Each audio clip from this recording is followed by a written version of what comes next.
When you hear the word empath, what comes to mind? You probably picture someone who is deeply compassionate, someone who feels the pain of others, a human sponge for emotion, the ultimate safe space. Now, what happens when you take that superpower of profound, emotional understanding and hand it to a narcissist or a manipulator? For decades, psychology told us that toxic, predatory people simply lacked empathy. We were told that psychopaths and narcissists hurt people because they just couldn't understand human emotion. But recent scientific discoveries have proven that this is dangerously incorrect. There is a personality type that understands exactly what you are feeling. They can read your insecurities like a book. They know exactly what makes you tick, what makes you cry, and what makes you trust them.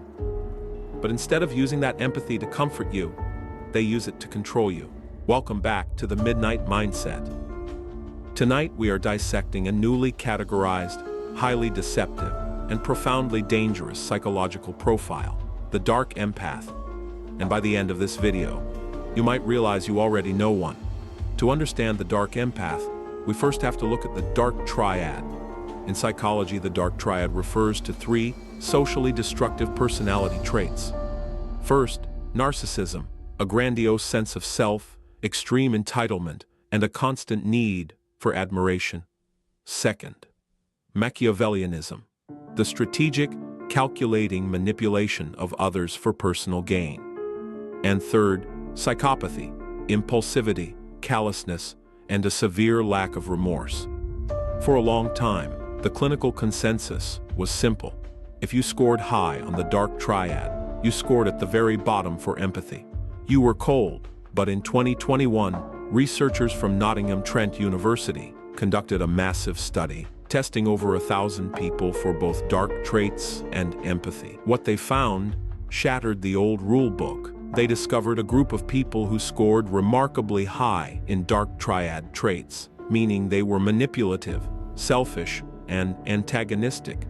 But they also scored incredibly high in empathy. The researchers officially named this group the Dark Empaths, and they made up nearly 20% of the individuals with dark traits.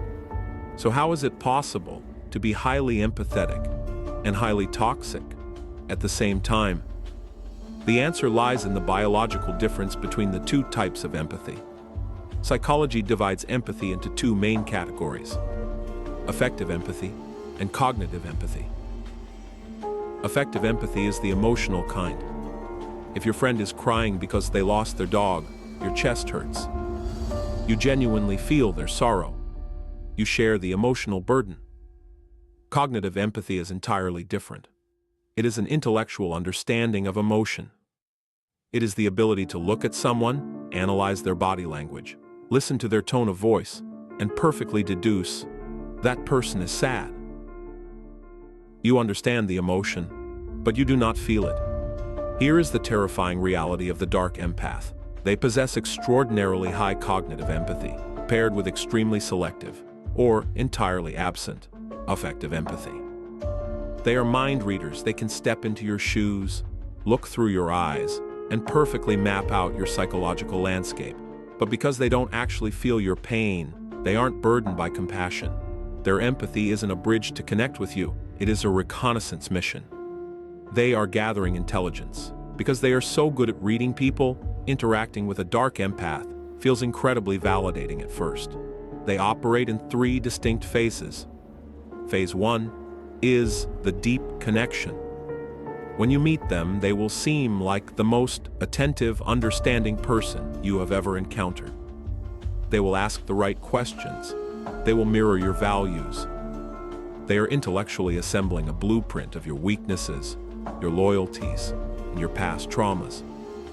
You will think, finally, someone who just gets me. But they aren't falling for you. They are studying you. Phase 2 is emotional harvesting. Once they have gained your trust, they start testing your boundaries. Because they are highly extroverted and agreeable, much more so than a traditional psychopath. They maintain a fantastic public image.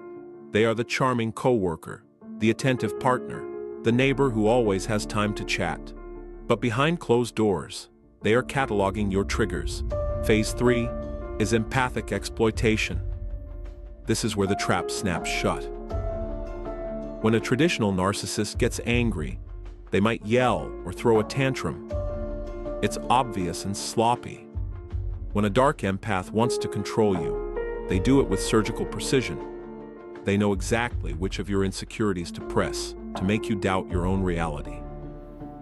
They use guilt induction, making you feel responsible for their bad behavior. And they rely heavily on malicious. Researchers noted that dark empaths scored uniquely high in malicious humor.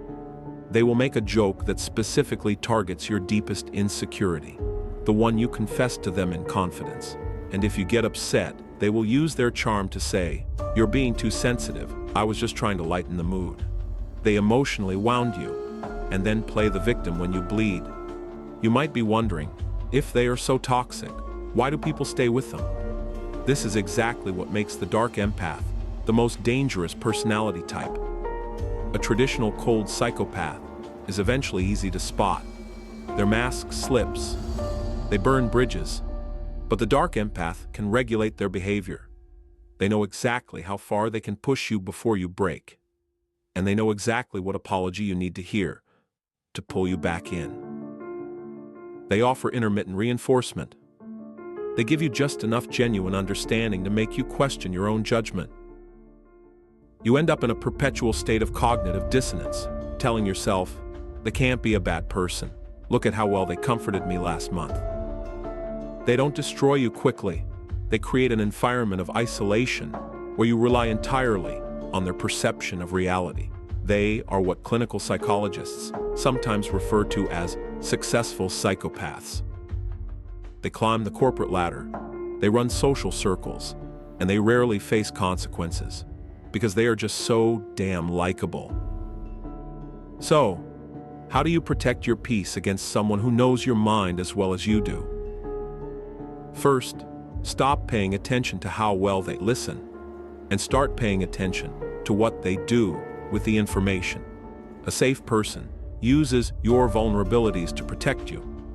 A dark empath uses your vulnerabilities as ammunition during a conflict.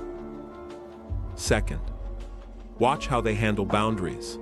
If you tell an empath, "I need space," they respect it because they feel your exhaustion. If you tell a dark empath, "You need space," they will use guilt to make you feel selfish for abandoning them. And finally, look at their transient relationships. How do they treat people they have nothing to gain from? The waiter, the cab driver, the mutual friend they don't find useful. Empathy is universal. Dark empathy is transactional. The human mind is complex, and unfortunately, not everyone who understands you has your best interests at heart. Protect your vulnerabilities. Trust your gut when someone's actions don't match their deep words, and remember that true empathy always comes with compassion, not conditions. If this video made you rethink a past relationship or interaction, drop your experience in the comments below. Fool, let's talk about it. Hit the like button if you learned something new, and subscribe to keep exploring the shadows of human psychology. Until next time, stay sharp and sleep well.